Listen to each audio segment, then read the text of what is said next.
Hey dudes, it's your friend, the Reverend Pirate Frog. Come join me in the circle with my bearded brother, Howlingbuds, the poet laureate himself, Stoney Alpinist, and of course, the better half of Frapple and my friend, Johnny Apple. Pass to the left and let's have some fucking fun.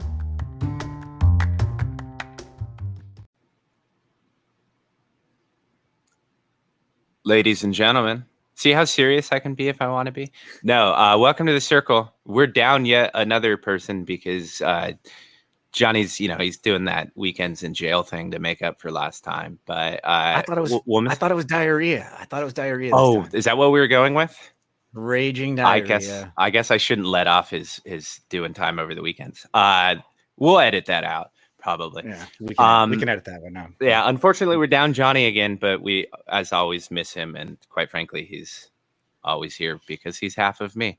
No. He's feeling good. It's not the Yeah, it's not the nothing old bad. diarrhea. It's summertime. I think everyone's working. Everyone's got crazy schedules. Weekends don't look anything like what they used to 3, 4, 5 months ago. Oh, I'm sorry. It's summertime. Did I introduce you? Oh, sorry. No, I didn't fucking. You're Anywho, speaking before your turn, damn it. how are people gonna know? Howling is here, my buddy Howlingbuds, member of the circle. How you doing, buddy? I'm doing pretty well, man. It's good to have you. And of course, the voice you heard earlier that you can now tie it together because I'm sure you didn't know. It's my buddy Stoney, the poet laureate himself. Well, that's me. Thanks for joining us, everyone. Thanks for digging what we do. I'm very excited that you're excited because as we've found, when I host these things, the quality goes down, and I'm glad you can carry us once again. Well, we didn't even throw notes together too far tight on this one, so this should be interesting. And I've got a head full of mango smile, so here and we I'm go. exhausted because I can't sleep. I promised myself to too many people. Howling. Yo. And Stoney, thank you for joining us. We're going to start very simply. Stoney, tell me about your garden. Oh man, I think it's a transition. It's switching over for seasons. I mean, I am outside playing in this garden that I can oversee now. That's just loaded with these giant beds and loaded with strawberries. I've got a yard that needs constant work within it, so stretching myself then between outside and inside is where my fun garden is and the medicine garden is. So starting to transition that one as well. We just harvested the Odinsons 2 days ago. I harvested that one and harvested the creme de la Compton today from Night Owl. So those are starting to dry. Perfect conditions. I'm extremely happy with where that they're hanging right now. It's like 59% humidity and 65 degrees in the basement and nice little airflow going and a little 2x4 dry tent. And this time I kind of trimmed them out a little bit. So instead of hanging the whole full plant in the 2x4, staged them out and kind of spaced them out a little bit by somewhat of a branching, hanging them on hangers. So that was a new kind of, everyone's done it, straightforward and simple. So Hell yeah, messing hanger around tech. with the dry. Yeah, I mean, everyone's done it for decades and decades and decades. So why can't I jump in on it? That's right. Now, do you have like a special technique to put the hanger on? Because I fight with that fucking thing every time. I think it's just you know what I've noticed is that I kind of turn the whole plant over and then I hang it like I did from the whole plant with strings. So I tie it from the base and between the two elbows and the main stalk, and then just letting the weight drop. I kind of will make 2 or 3 snips so that there's really only about 4, 5, 6 inches of the actual core stalk, but there'll only be 1 or 2 branches off that. And then it makes it easy to just kind of stick the stalk through the bottom of the hanger. Mm-hmm. And then I can get like 1 or 2 of those. And then if they're just really like the creme de la Compton was extremely dense. So I ended up like just kind of cutting little elbow corners from the stalk and where, the giant nug extends out to, and just hang that over from the corner. And then I took some from strings as well and just lowered them so that I didn't have one height of air because I wanted to make sure there was enough air movement and just space for that moisture to move. So this one, I mean, being in a 2x4 with that giant Odinsons and another really thick and dense creme de la Compton now, I had to kind of space it out and just look at it more 3-dimensional than just, the top 3 or 4 feet. So I string and hangers spread this one out, but Before I just did it with string and hung it from that main support pole running down the center of the top.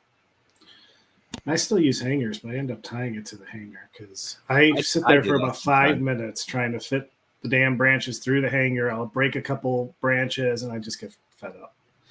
That seems very on cue for you, dude. Yeah, my patience to do that. No, but I do the same thing when, especially like something really large where you're just like, I'm not going to go through this. I just string, man.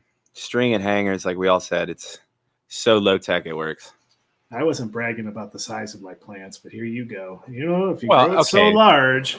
I didn't say they were large for everybody. Large for me, dude. Okay. Small hands. Proportional, right? No, yeah, it's low tech's always, I think, the way to go if you can keep it simple. It's when you overcomplicate things sometimes that you create more work for yourself and you realize it's really not worth it. Well, I think the first couple times I did it, I was so concerned about one falling off or breaking or dropping down on the floor, getting messed up. But I was like, I pretty much lashed it to a carabiner, and like, I probably could have supported maybe a kiloton on it, but little did I know that it was like one branch, and they support quite a bit. And quite frankly, most of the autoflowers that we've been growing have such strong, solid cores, like the stalk of the Odinsons. I mean, literally, it was like, it's 2 Bic lighters thick. So it grew like a candelabra. So that thing holds so much support. Just look at the plant naturally and just cut from the stalk and create nice little hooks. If you look carefully, you can make them. Just get a good pair of clippers in there, and it's just, I guess, another form of the bonsai, right? There you go. Yeah, I mean, there's whatever way is the easiest for people is the better way to do it. I stuff all my shit in my 2x3, Yeah, and I mean, at that point, you're really less concerned about aesthetic or anything along those lines. You really are a function, right? You want to make sure you've got as much airflow moving around, right? Yep.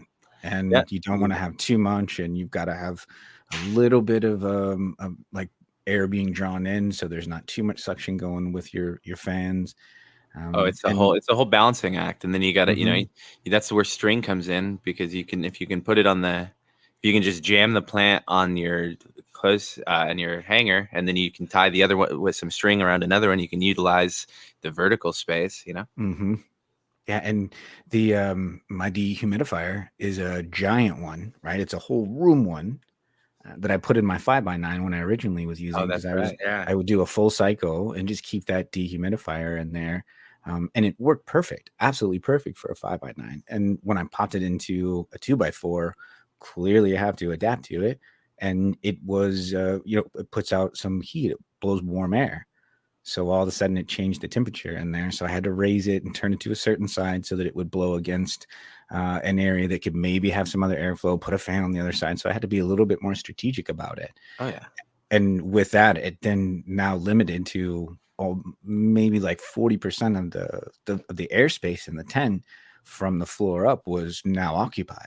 And the rest of it is where I had the space to kind of get the plants in. So fine and dandy with smaller plants, and you have to kind of clip them. But like in the 5x9 and the Gorilla, because it's got the tall ceiling to it as well. Yeah. I could leave a giant whole plant and it would be 3 foot off the floor, and I could just drop my, I think it's like a 14-inch or 16-inch hurricane fan all the way to the floor and turn it on and have plenty of airflow going. But this little 2x4, I just have to adapt. Yeah, it's all about balancing. And the reason I can do all my drying in a 2x3 is because I grow in a 2x4 and a 2x3. If I had a 4x4, I'd be I'd be screwed, not be able to do it, Well, then you have to air condition too. Oh, I do have to air condition every time, yes. Regardless, so winter or summer. You're creating a whole different system, giant variable into the mix, because you're blowing cold air in, but you're also like there's warm air going somewhere, right? It just doesn't so disappear. It just exchanges it. So and I do it in I dry and grow in a lung room like garage setup, right? So I don't have a window to shoot hot air out, so I have to vent it the furthest point away that I can. And luckily, I have you've seen my garage; it's insanely massive. It's bigger than my apartment. But luckily, so I've got a whole ventilated out and do all kinds of different stuff, just because that's that's the only place that I'm able to set it up. So like everything, you got to work with what you've got. Be thankful for what you got. God damn it. Yeah. How do you so those first few days of the just funk blowing out all over the place and odor control? Are you doing anything for your odor control? So both, as always, both tents have carbon filters, and then I have the one ventilator or the one duct system that goes out of my 2x4 out to the forward of the garage, and that goes through all the ducting and then through another carbon filter. Yeah, I this before I was just kind of taking the air right out of it and just dumping it into the giant lung room because it was a big space and it could take it, right? And it's definitely cast aroma for the first few days, but it was expected. And quite frankly, I was nose blind and not as much as recognition as before. This one, I decided to I've got this somewhat old giant 6-inch AC Infinity filter that I changed out. It was really affecting the fan, lowering the air pressure. I noticed it one day. So quick tip, put your hand over the exhaust and feel it. If it doesn't feel like it did when you were running it, you might have some clog up going in your filter. So I changed it, right? That's exactly what I did. I had to I replaced my 6-inch and then I just put that at the end of the line, right? It does very little, but who cares? It's extra that I didn't have. I dropped a couple air fresheners into it. There you go. And now that it's just kind of blowing air passively through it, it definitely started blowing out a little bit nicer of aroma and not the fancy stuff. Johnny's not here to give me shit for putting like lime oil in there, anything for it. It really was just like pop a couple of the Febreze things down in there and let it ride. And it definitely is casting out at least somewhat of a masked odor in some sense. But every little bit helps, man, if you're worried. Right. But really, it's only the first few days, and I remember that first run and how kind of powerful the aroma comes through in the first few days. So be aware if this is if you're getting into your first grows and you're thinking about it, plan around it. Just I found really the more windows that were open and the more airflow that was moving throughout the house made the aroma like definitely increase. So if there's air conditioning, it's also going to help you with the dry. If you can keep it down wherever you can and keep it away.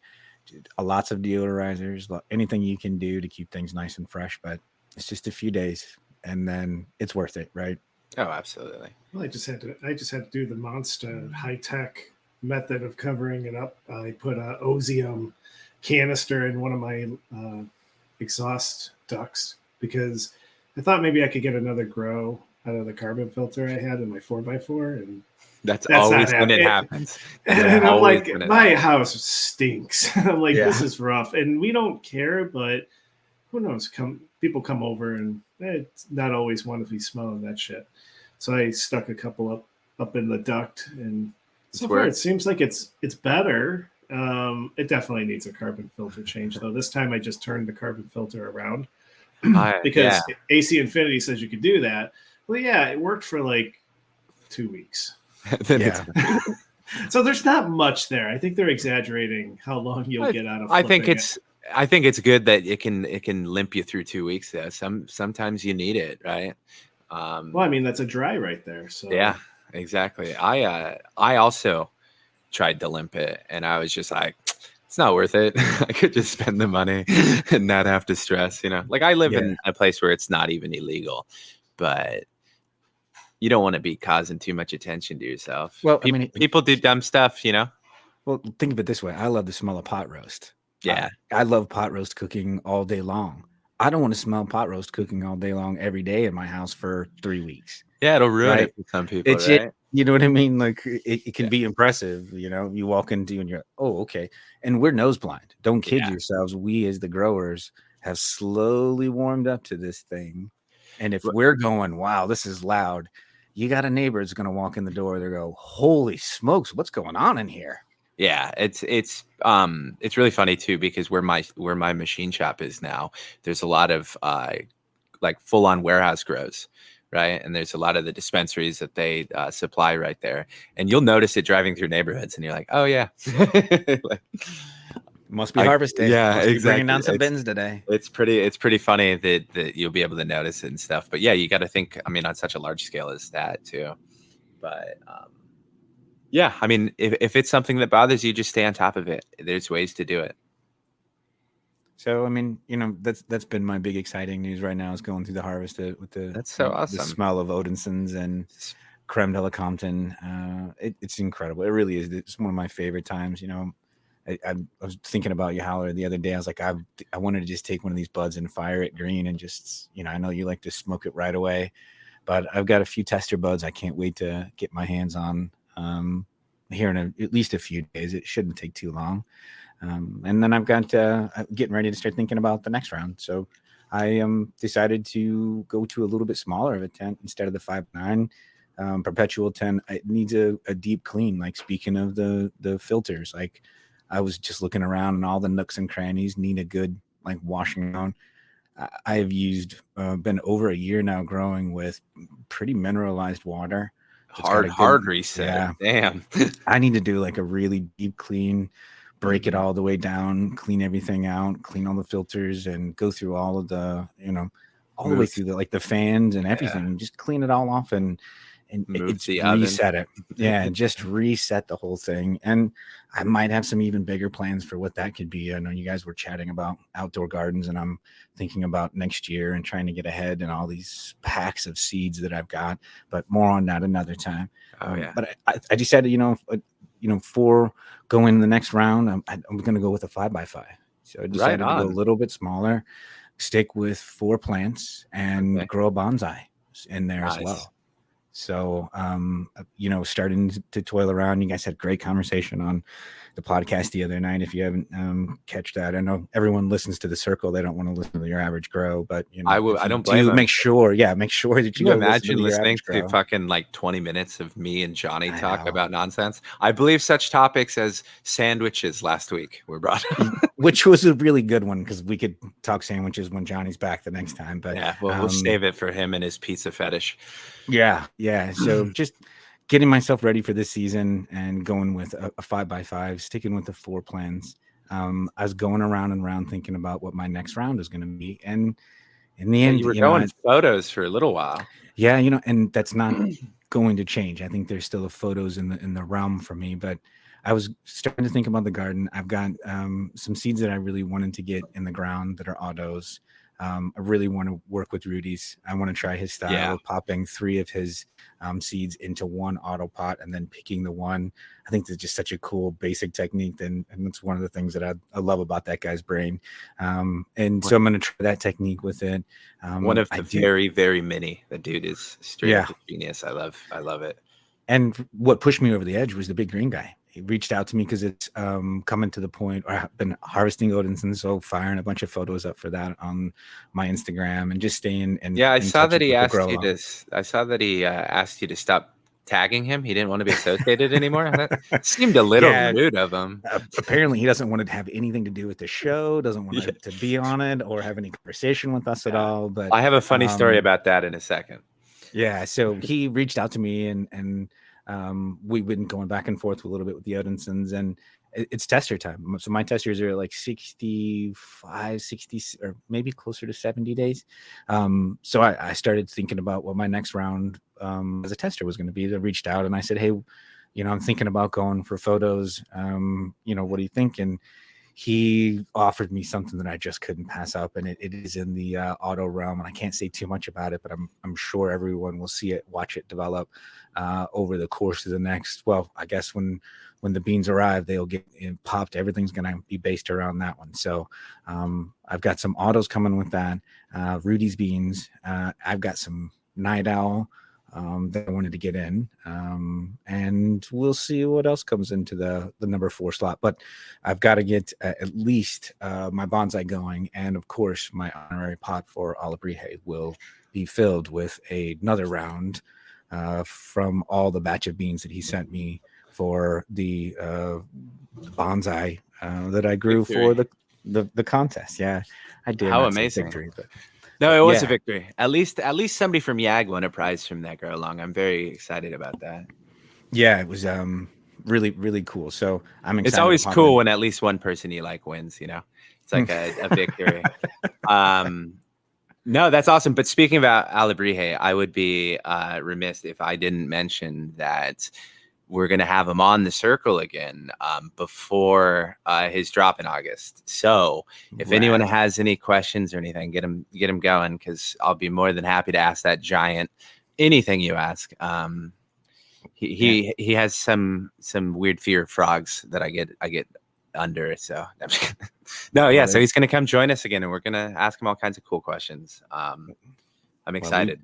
We just might have to extend our recording time because I've got a list of questions for that guy. I was just going through them the other day. I was thinking about him. So yeah, that's going to be awesome. Can't wait to have him on. It's going to be a lot. It's going to be, August 1st is a holy day this year because of his frog drop. So we had to get him on before to make sure. And I saw the design for that. It's amazing design. Yes. I love the colors on it too. One of these days we'll find something he does that isn't cool, but until then we'll just reap the benefits. I know he's an amazing jolly green man. But moving on, Howling. Yeah, what's up? You've woken up from your deep slumber, but tell me, what's going on in your garden? I know that you've got an Odinson's that we need to get chopped immediately because you're just wasting it at this point. I think. No.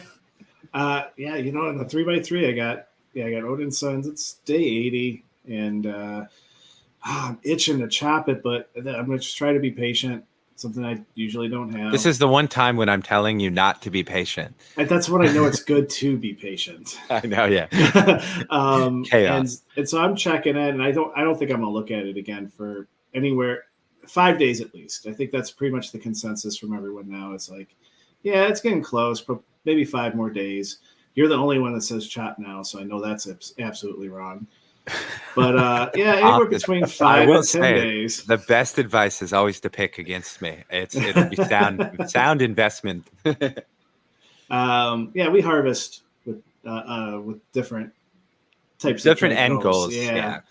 And so I don't know though. I may be pushing it a little bit because Odinson's is known to kind of make you a little bit dumb. And I don't know how much I want to push this, but we're gonna do it. And now we planted pretty close on days, right? I mean, like, yeah, you guys did because you were part of the same grow along, right? The crafting grow along. By the way, I planted mine. I'm on day 3, coming right up in the tail. Classic Yag fashion. Exactly, always Yag, baby. Bringing the caboose along. It's not just a saying; it's a lifestyle, man. Yeah, we didn't plant it too far apart. I thought it was like days apart. And I was thinking about you during the harvest, and even today I was looking at your post on the disco, and I was thinking one of the things that was coming to my head, how many hours is your lights on during the day? 20. You're at 20. I kept wondering if it was some sort of light because I'm on 19 and a half, and I was wondering if time out.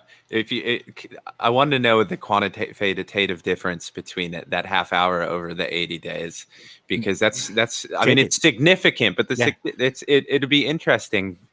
Like, I know where you're going with this, and I totally, because we had this conversation before and I loved it. You two are like way better equipped for that, both mentally now and always.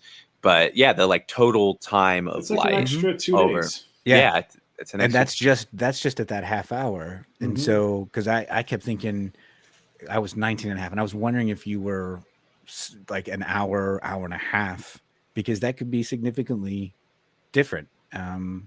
Now I planted 2 Odinsons on the same day, right? Now pretty sure I had 2 phenos, but one was hand watered and one was autopot. The hand watered one I harvested almost 4 days before, and it was way amber because it was so stressed out.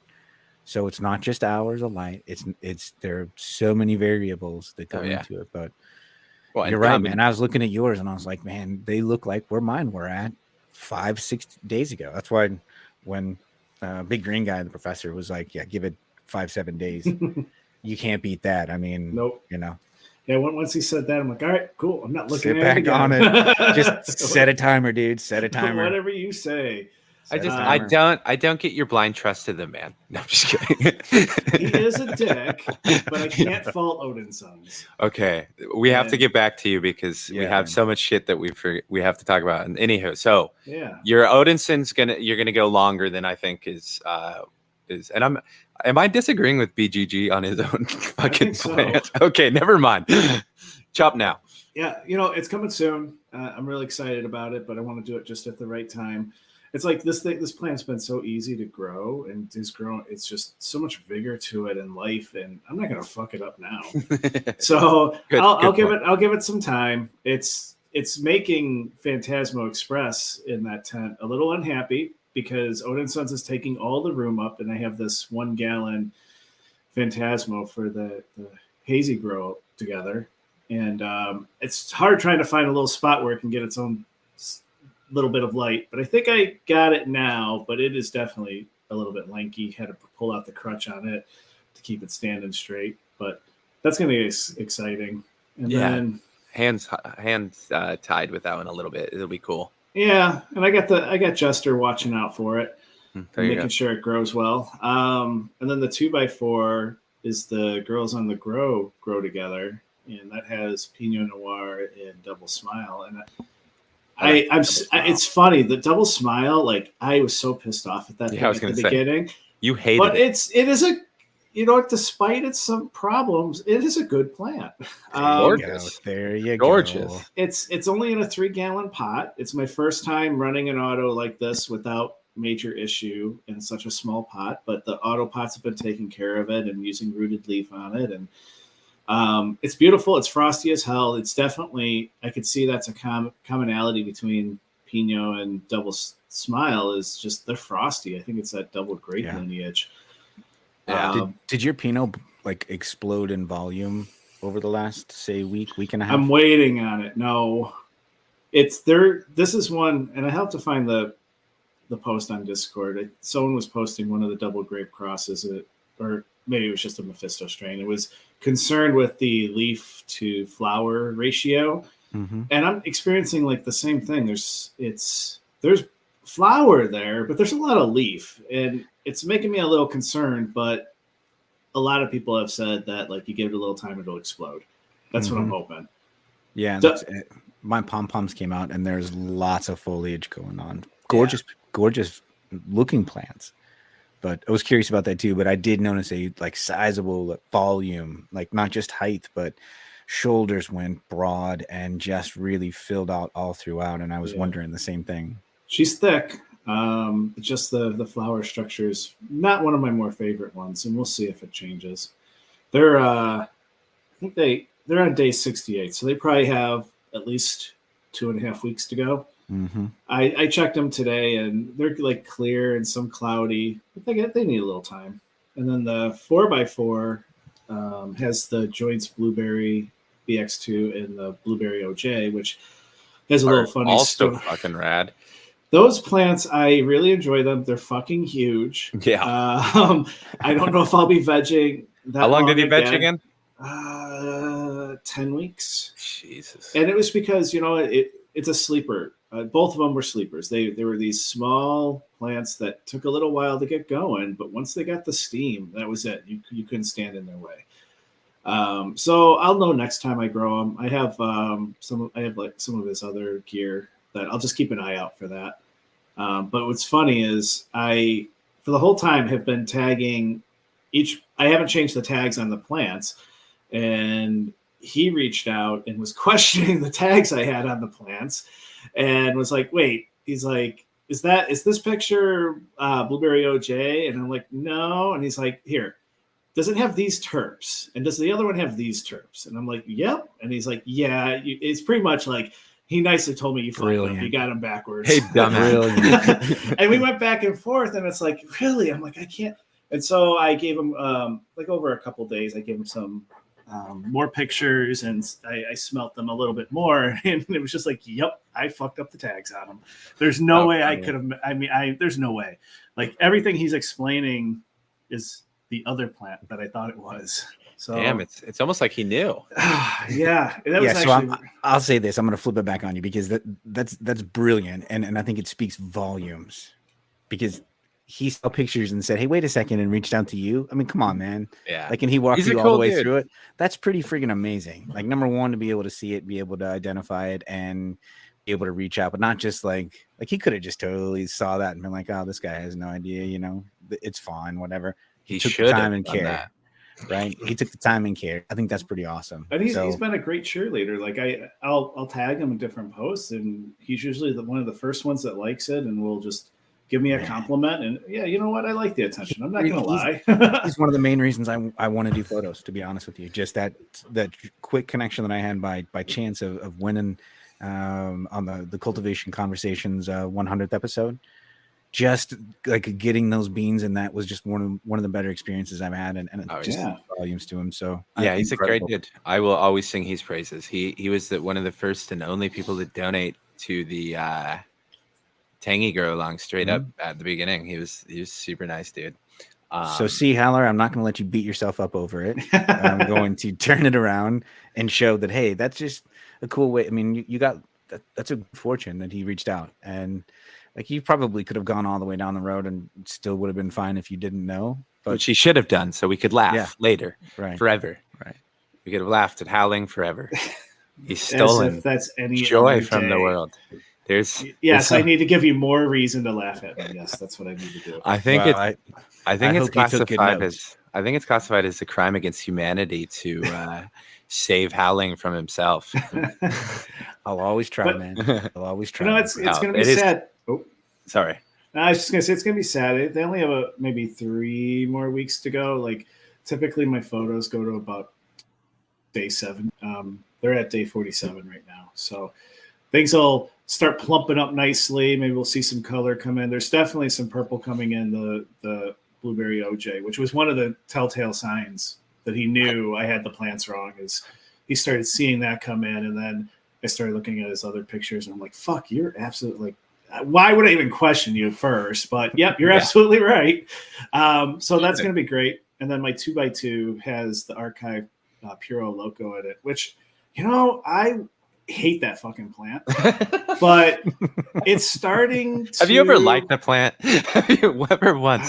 You know what? Odinson's. That's like the first one that hasn't stressed me out because it just did its thing. Rockstar. It was a rock star, and it was strong. It even broke itself out of it literally broke itself to get out of the bud trainer clips. It's like just a beast. The leaves, whenever it was done with the leaf, like when it was just done taking all the nutrition out of it, it just simply let it go. Like I could go in there and just do a little gentle move, grab a little stem, and it would pop right off like it was done.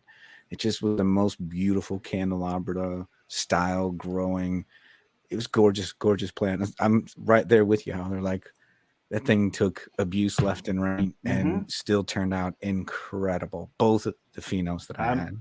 I'm stoked because stop sucking his dick. One last thing, I got blueberry sauce, and I can't wait to plant that one. But anyways, the Prior Loco, it's also probably around day 47ish. I would have to go look, but it's not too far from the blueberry ones, and it's coming back. It's proven to be pretty nice. It's not going to yield a whole lot. They're small buds, but they smell great. They look great. It's starting to impress me a little bit more. Don't know if I'll run it again, but finishing out strong is it's definitely finishing the race. There you go. And then I get to unfortunately, almost everything. It's going to be a busy time from about now until mid-July because I will have everything down. I will have everything drying. I did this to myself last time as well. It sucks. So I think I'm gonna, when I reset these tents, I'm gonna switch it up a little bit. I'm gonna not do the perpetual thing. I'm going to actually re-amend the soil, give it a couple weeks. Won't start right away. And then I'm going to do that for each of the tents staggered. And I'm only running autos this time. I fucking hate them. What happened? What in the Lord name of frog happened? Well, who do you owe money to, and how can I tell them good job? It's Alabrije, and we could talk about that when he's on. I have run some of his gear. I have a whole lot that I haven't run, but I really want to, especially his Miracle Plant Genetics line. I can't pronounce it, the purple Statared deal. I don't know how it's even pronounced, but I have that. So I'm going to run the 2x4 with that and the Balanced Katuga. So that's going to be like my medicinal ratio tent. And then I'm going to do the broadleaf 4x4, which will be Blues Rosso and Selmoso OG. Oof. And then my 3x3s that grow together, the Hazy Summer. Hell yeah. some of those seeds. By the way, Howling's being very nice. I owe him seeds that I'm supposed to send to him, but I've been so busy that I haven't. And so I'm thankful that your tents are overrun right now. But when he's saying, "Oh, the rest are there for the hazy," he means, "Rev, send the fucking seeds, you dumb shit." There's a pot waiting. I know. I will stop being busy after the 4th of July, hopefully. Yeah. Oh, maybe we need to get Alabria on sooner than later because I need to. I've got that whole bag of beans, and I still need to get a haze in myself. So I will. Well, we jump underneath it. He will. I can promise you, he'll be on before the 1st. Right. Okay. We're gonna have everything for everyone. Actually, I should delay that so that nobody buys the frog but me. He'll be on like sometime. No, I'm just kidding. I wouldn't be that. He's putting me in a bad spot here. Like, I want to support him. I want his gear. I love it. But it's a frog.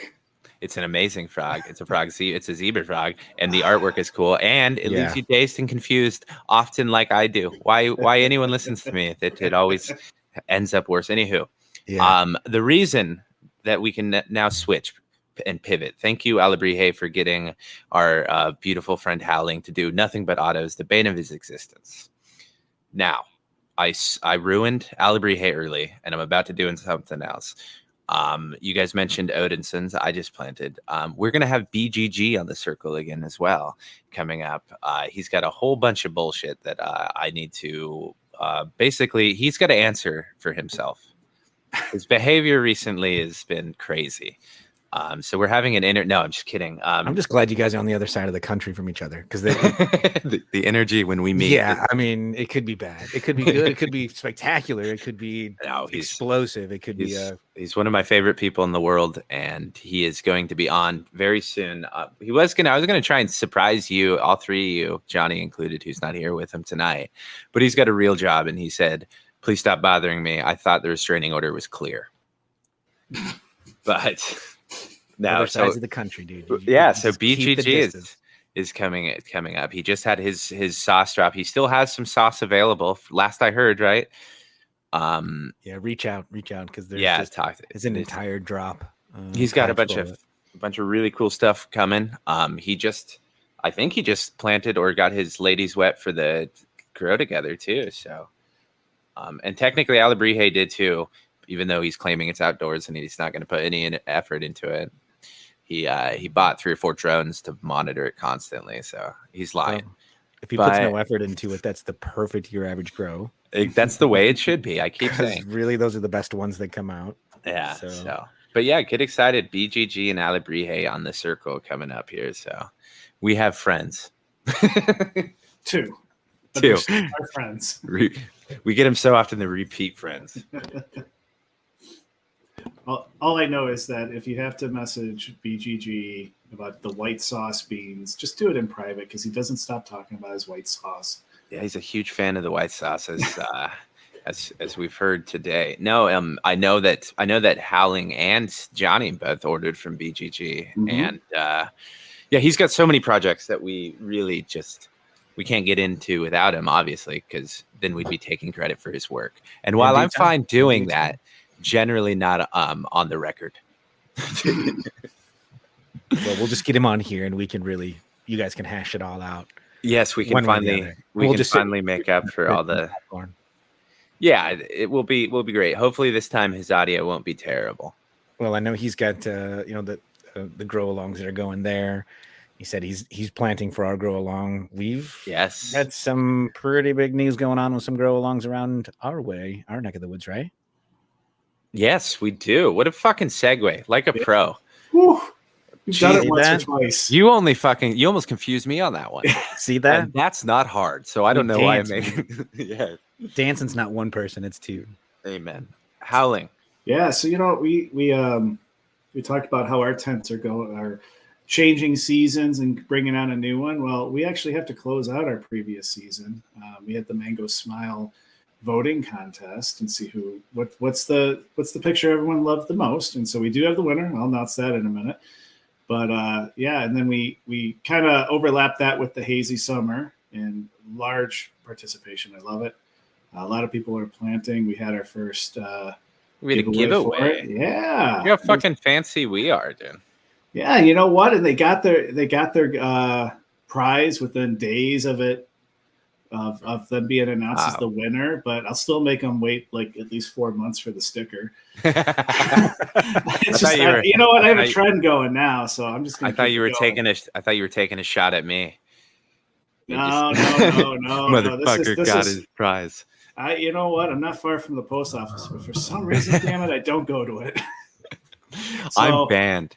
But yes. So drum roll, right? Oh, the winner is, and you know, I should say we had a lot of posts, or a lot of people submit their photos.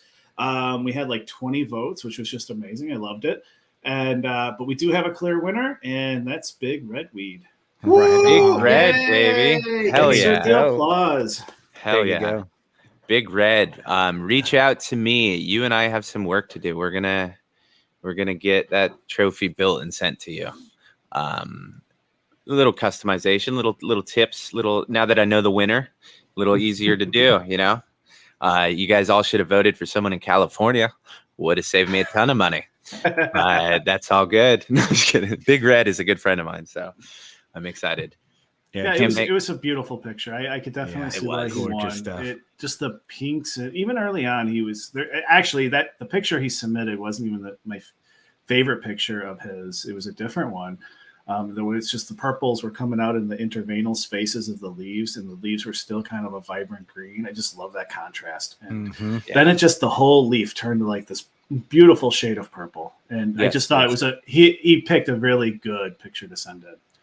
Yeah, it was a lovely picture. Every picture was great. Thanks everyone for taking the time. Yeah, too. I'm honored that anyone would participate in anything that I have anything to do with. It's a blessing. I truly, truly mean it. Thank you. So Big Red, reach out to me, dude. Congratulations again, man. It was really duly earned. It was super well earned. Who was in last place? Let's shame. No, I'm just kidding. You know what's even better is he follows our methods of growing here. Yes, he does. It's an earth box. It's build a soil light. I mean, I haven't used the bud bread stuff, but I know people over on cultivation do, and they love it. Captain does. Yeah, and so he's kind of following a similar pattern as us. Yeah, I've used it for a grow. It was fantastic. I followed Captain's entire bit for a single grow. It was wonderful. It worked. It's pre-auto pot one. Yeah, it's pretty much the same as the Build-A-Bloom. Honestly, if you look at it, I think it's the difference is back one. I think, but really it's micro ionized, so it's like powdered, and I use it as like I'll throw a little scoop of it just in my potions just for a little extra. Like it dissolves pretty quickly too. So great stuff, man. Congratulations on that win. Can't wait to see the prize. We want to see big cheesy smiles with the trophy. It's going to be a blast. Yeah. It's going to look even smaller in Big Red's hand. It's kind of the opposite of effect of what I go with for Megan. No. Howling. Do we have any of the prizes to announce for the new haze yet, or are we still playing that by ear?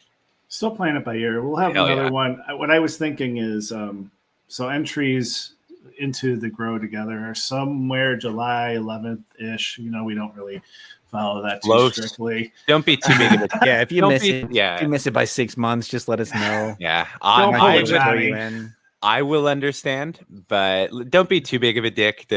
Howling's trying very hard, so you know, let's get it close-ish. Also, on that note, I will never, ever not answer a message from somebody who's reaching out about that kind of stuff. So if you have questions, feel free, man. Come join. I kid you not, it's super easy. You don't got to do much. It's not overwhelming rules. Like I said, I wouldn't participate. Just come click like a button, I think, and then you are entered into grow, like winning shit and participating.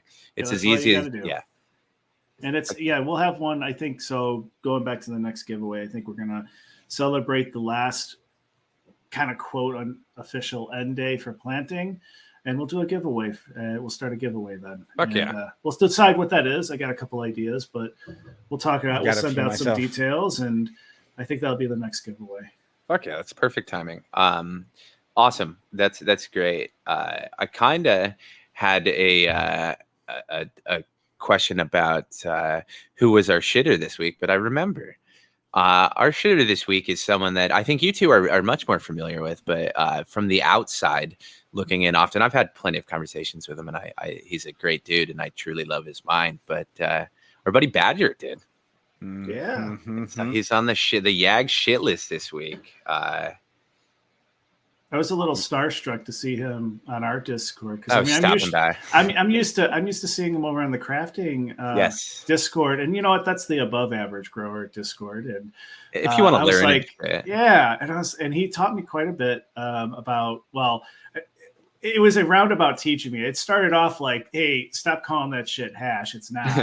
It's like, okay, now we're going to get into something interesting here, and he taught me a bit about why that word actually means something, and then talked about process a little bit. Got me a little scared that unless I'm in like a -20 room, I'm probably not going to sift any material. But then, so I know of him from over there, and then when I saw him talking on the Average Grow Discord, I was like, whoa, what's this? And it's like, it's kind of like a little crossover event here, and I thought that was pretty cool, and he just schooled us. Well, of course. And yes, like he's a genius. But he also said, oh, you must have, he said something about us having him on a shit list. And we did indeed. So he called their bluff. So he's one of those guys that if I knew half of what he's forgotten, I'd be 10 times smarter than I am today. He's just brilliant. And he's just got such a great delivery. He's on the Big Green Guy tester team. And that's right. He jokes around like the only reason he's on Instagram is just so that he can stay within that thread, and he really takes off more of his filters when he's there with us. But we get to see different sides of him, and he is just one interesting bird. I've caught him on birthdays and celebrated different days with him, and watched him have good days and bad days on there. And he is just a character. I've heard him on the crafting cannabis, the podcast over there. He is a brilliant mind. He's got so much history with it going way back, and he has a deeper understanding of the process, and more importantly, a deeper appreciation for it, like an understanding to the level of Frenchie, and just it's really remarkable. So to your point, Howler, when I started seeing him around over on our Discord, I was pretty stoked myself, because he's an interesting bird. He really is a good cat, and he's pretty awesome. So yeah, he's pretty much the opposite of me. He knows his shit. He is a great grower, but also the patience he has, and I think it just kind of goes into his passion for the craft. He ages temple balls like 5 to 10 years. And I love the way he describes it, but God, I don't have that patience. Yeah, I love it. I asked him one time, like, how do you do that? And he's like, I just leave them around, and I just have little labels on them, and I find them a few years later, and I look at the date, and I'm like, I'll wait and stash it. And he's like, I just constantly find these temple balls that are 4, 5, 6 years old, and then he'll get into them. It just, to your point, man, I can barely keep it around, for a few months.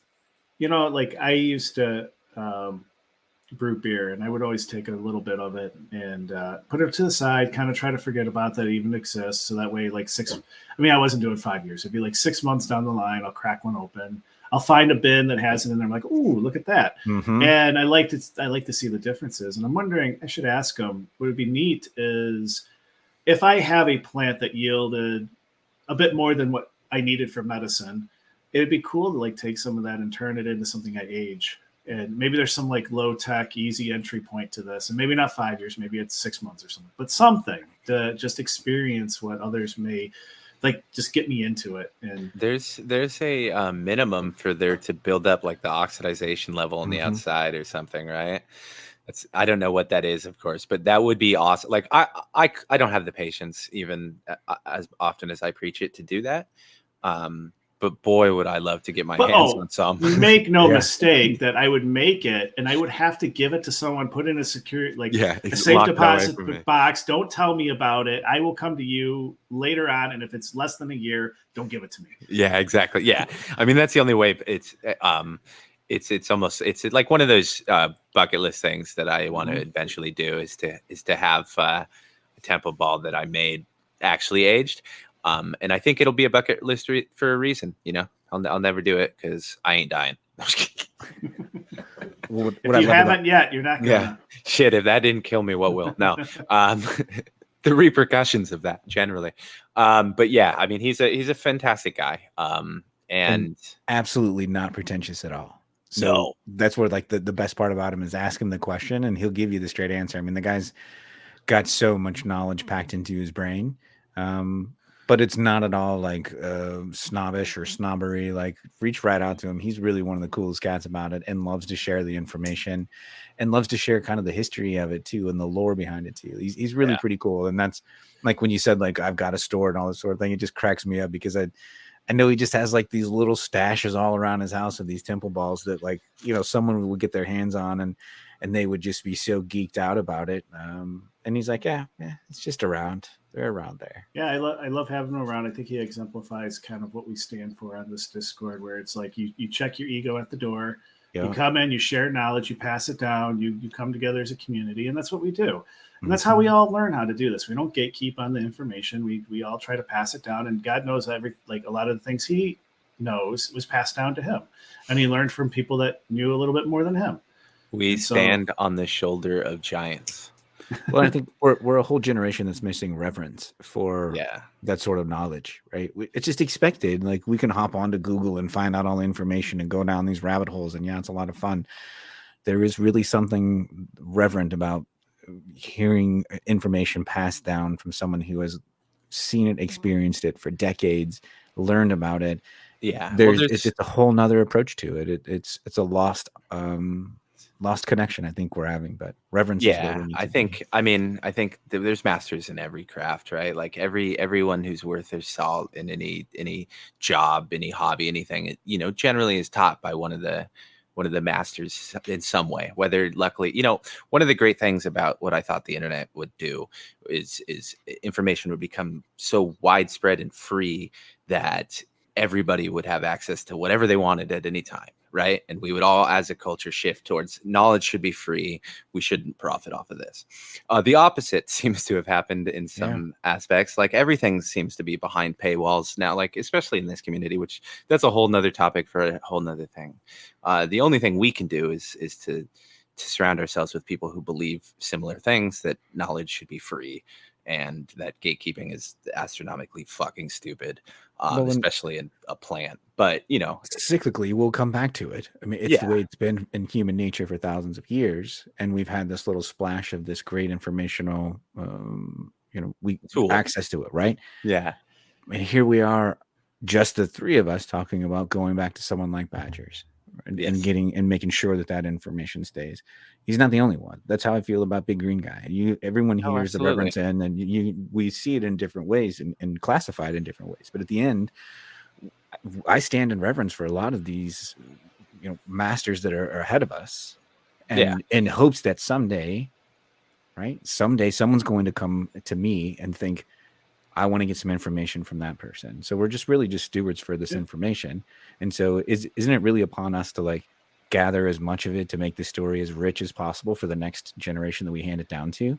Oh, absolutely. As a part of that, we've got to pull it out of people like Badgers and Big Green Guy and Alabrije, because those guys are the brilliant masters that we know nothing about. And now here's our opportunity. Here's where we stand. We're freaking Goonies. It's our time. Right? It's our time to get their information, because there will be new growers that come along in several years when maybe we figure out how to grow, and we won't be. That day will be never. That day will be never. No, I mean, it is exactly. And like you put it obviously beautifully and eloquent, and my English education could never. But it is, you just have to be what you want to be in the world. That's why YAG will never fucking be behind paywalls or any of that bullshit that we disagree with. But it's you take lessons from the people that you look up to in multiple ways, right? Like I always say, consider the source, man.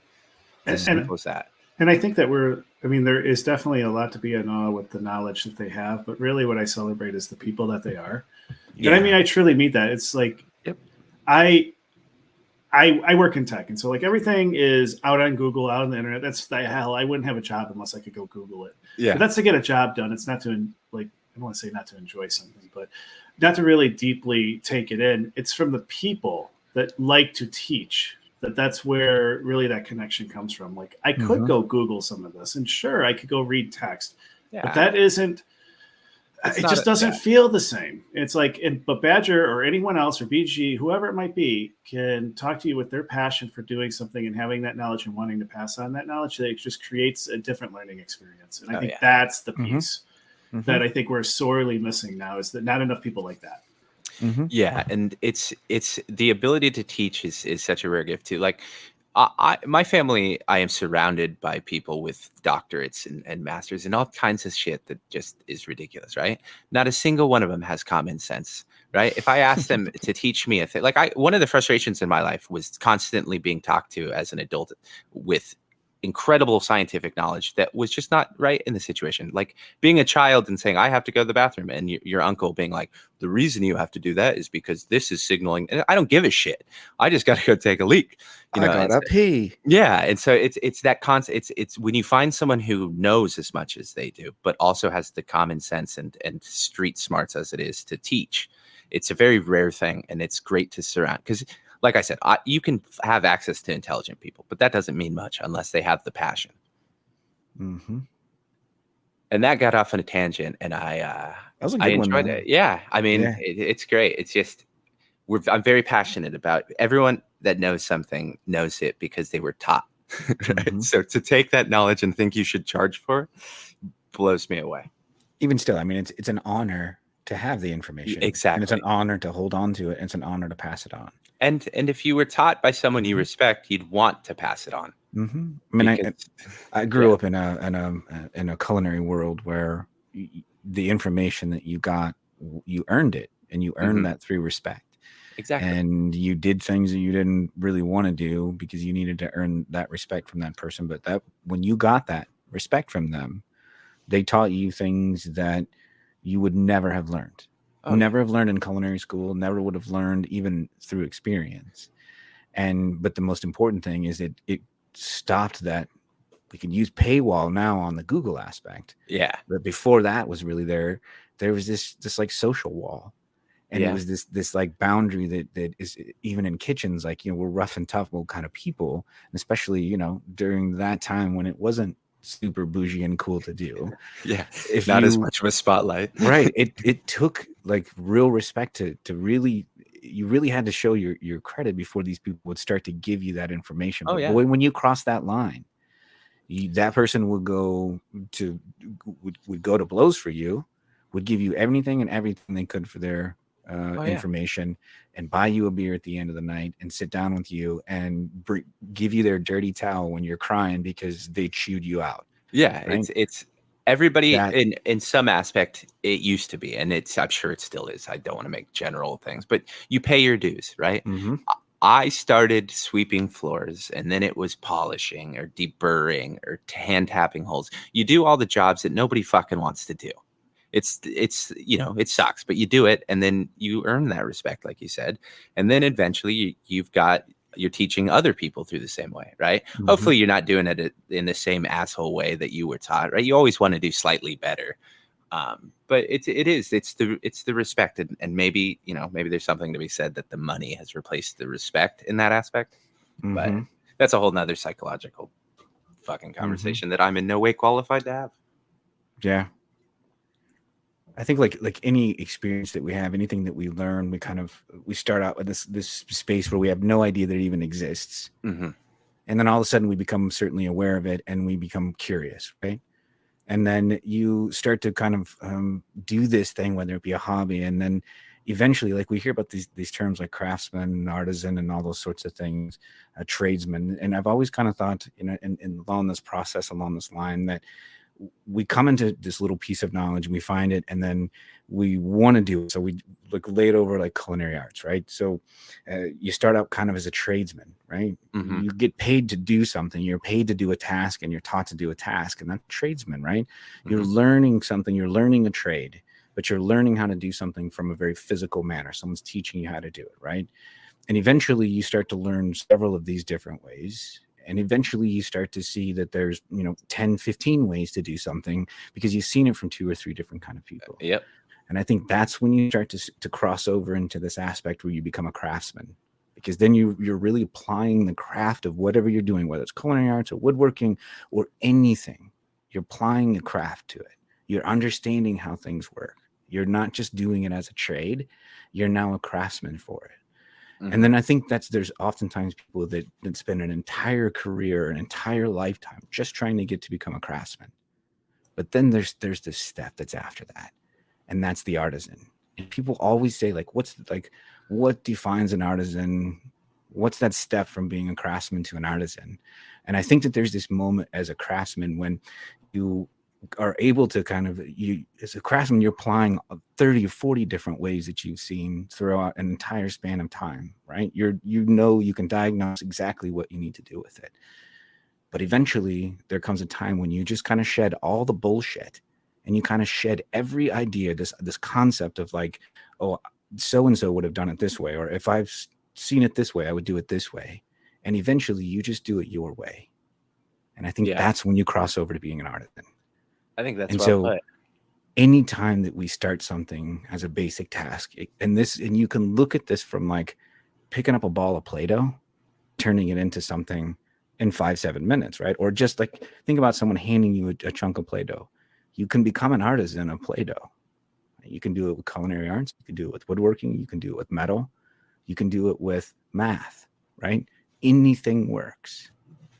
But it's really just that idea of a lot of times people will just get to that state of being a tradesman and don't really want to take the next step to be the craftsman. And a lot of people spend an entire lifetime hoping to be a craftsman. But those very few people that shed all the bullshit and just do it their way. And I think that there's a time in whenever we do it, whether it's growing cannabis for, only a year and a half from my experience. Howler, you've been growing for enough time to start seeing so many different ways to do, right? You're smarter than you even think. You've seen twice the amount of time with the plants that you've had. You're closer to that sort of 10,000 hour spot. That's really what it takes. And we've only been growing for a couple of years, so we're always going to be your average grow. But just think about the masters that are ahead of us. Think about the Olibrier, right? Think about Big Green Guy. Think about all of our other breeders that kind of shed all the bullshit, started doing their own thing.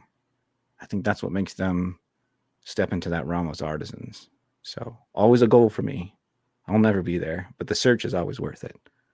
So maybe we got spun off a little too far on that one, but maybe worth it. That was fucking beautiful. And now I'm sitting here watching Howling with a muted fucking mic going, you have to talk next. You have to talk next. Fuck you, Howling. That was beautifully put.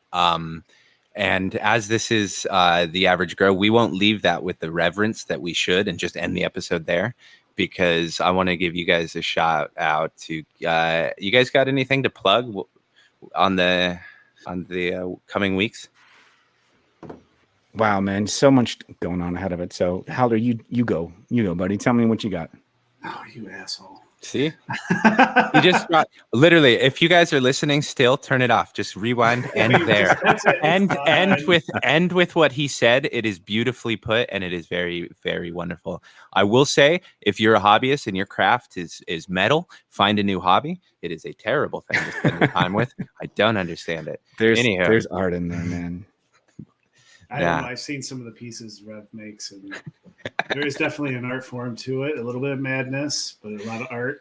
Mostly madness. I certainly try to validate machining some of the things that he does. Like I have no idea. Math I know is somewhere in there, but mostly trigonometry. It's quite simple. The thing that's frustrating is when you get into tolerances that you just like. I had a +3/10 minus nothing recently. That when you get into large runs of that, it gets frustrating. But yes, Howling. Anything to plug? Yeah, I just think I'm still enjoying. I mean, I'll plug a product. I'm still enjoying these autopots. I have no ambitions of going back to the earth boxes, just because I fill up a res and I don't think about it for a week. Still a love-hate relationship with the pot size. I can't. It's on a fence. It's either it's helping me or not. It's some days it's frustrating how quick it dries back the top half of the pot, but the other days it's like, well, I don't have to turn off the res then. It's like I'll wait till it dries out the top half. I'll give it its goodies. I don't have to turn the res off or do anything, and it just keeps on chugging. So I think I'm landed on the side of I will continue running the 13 gallons for the auto run.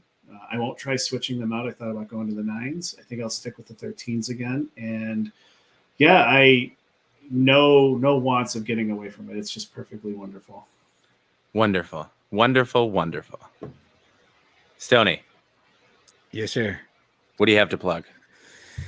Oh man, I think after that little soliloquy that I dropped there a little bit ago, I think that was quite a bit. But I think it's summertime, and I'm going to continue to push everybody to embrace the seasons as they change.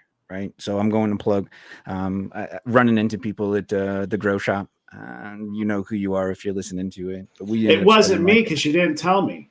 It wasn't you, but it was a chance encounter at the grow shop, and I ended up spending about an hour and a half chit-chatting with someone and another person on Discord. And don't want to throw them out there, but it was an incredible experience crossing them.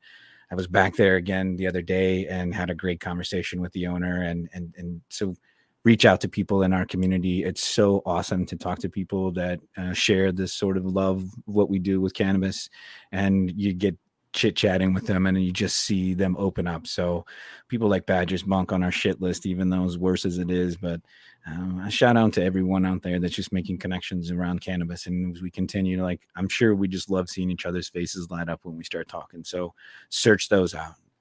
Search Amen. out those folks. Amen.